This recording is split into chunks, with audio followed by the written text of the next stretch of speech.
not occur. Also, the corrosion came from the dissimilar metal on the stator, because this is a ferrous.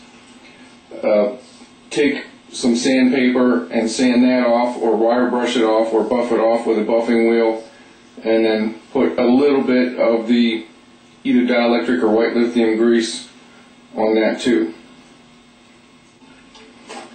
Tap the new bearing into the drive-in plate. If it doesn't fit in there for you, you can heat the bearing, you can heat the plate up in the oven, or heat up the outer race with the propane torch. When you're tapping the bearing in, tap only on the outer race. Never tap on the inner part of the bearing. Tap it all around evenly and look at it from the side view, because if one part gets higher than the other, it won't go in straight. It has to go in straight. And tap only on the outer race. Then put the bearing cover in and put the bolts in. If we're dealing with a situation where one or two of the bolts broke off in the plate as you're trying to disassemble, as long as you have one, you can do this. Cut your retainer where those lines are. Then just put the one in. If you broke one of the bolts off, you can do the same thing twice. All we really did was just cut this here and here with a hacksaw. The one thing we do highly recommend, though, if you have to do this, is to use plenty of red Loctite in between the bearing and the plate. Now we've placed the rotor in a vise, and we're going to take the rear bearing off.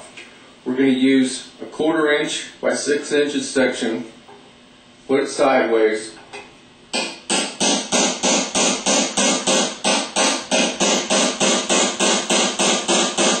and tap it off at an angle.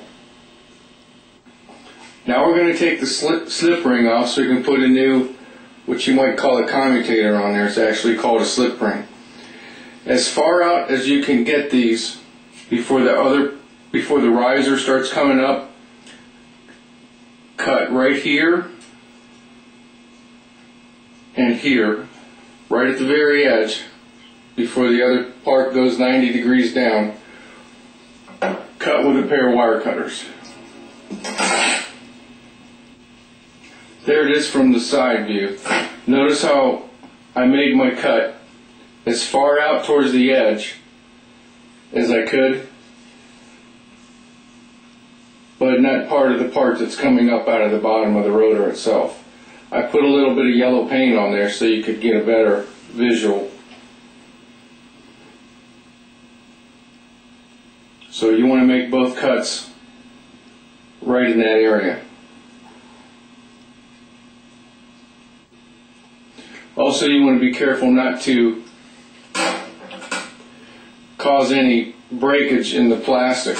There's plastic on the sides coming up through here that helps hold this.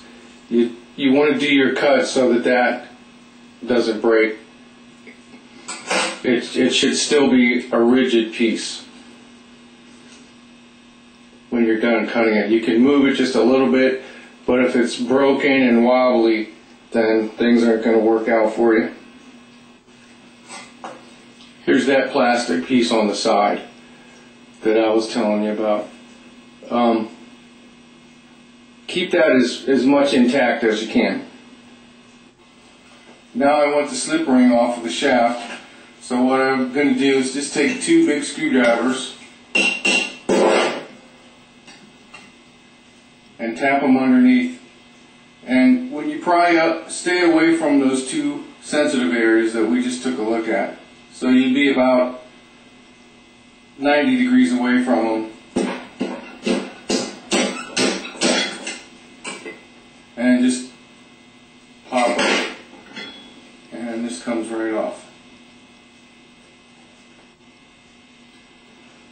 Now we're going to tap the new slip ring down onto the rotor. And when you get it started, you have to be very, very careful that it is perfectly aligned this way. so that when it goes all the way down, it goes right where it belongs.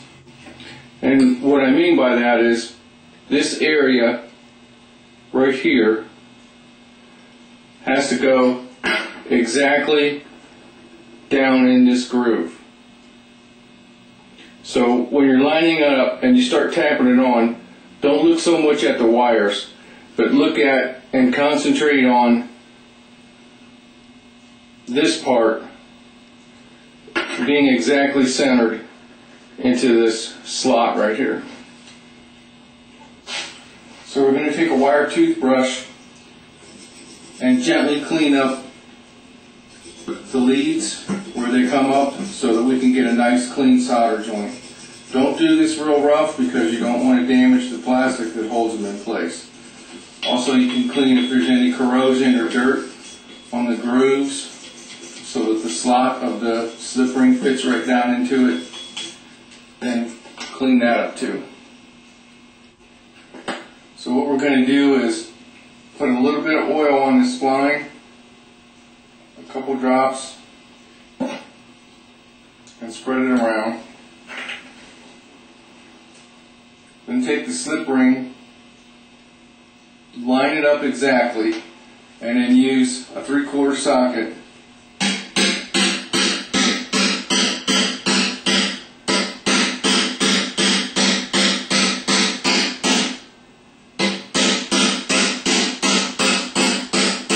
to tap it down on there. Also, looking at it from the side view, you have to stop way before this part of the slip ring gets down to the rotor bottom. You'll notice that this part is actually the lowest part. So there's probably about 1/8 of an inch clearance here, but you don't even want this to set completely flush onto the top of the rotor. Leave about a 32nd of an inch in there, because if you crack it, if you go just a little bit too far and there's any cracks in here, it's no good. So as you're tapping it on, and after you get it started with the 3/4 socket, you can even use a little bit smaller socket. It'll give you a better leverage. Leave about a 32nd to a 64th of an inch clearance between this area on both sides and the top of the rotor. Then we took a pair of needle nose pliers and wrapped the copper lead around the rotor leads.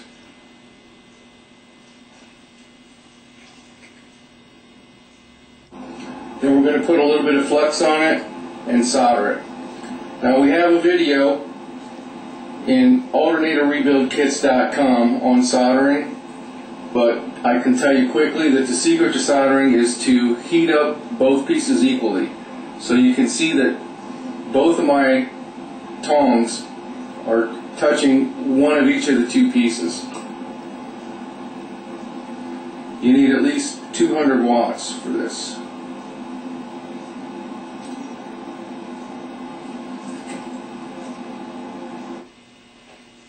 And you'll notice that nothing can touch. This is a completely insulated circuit from one slip ring to the other, going all the way through the coil. Nothing can touch the metal body of the rotor itself. Here's a little bit better look at the solder joint. There's the one, and there's the other one.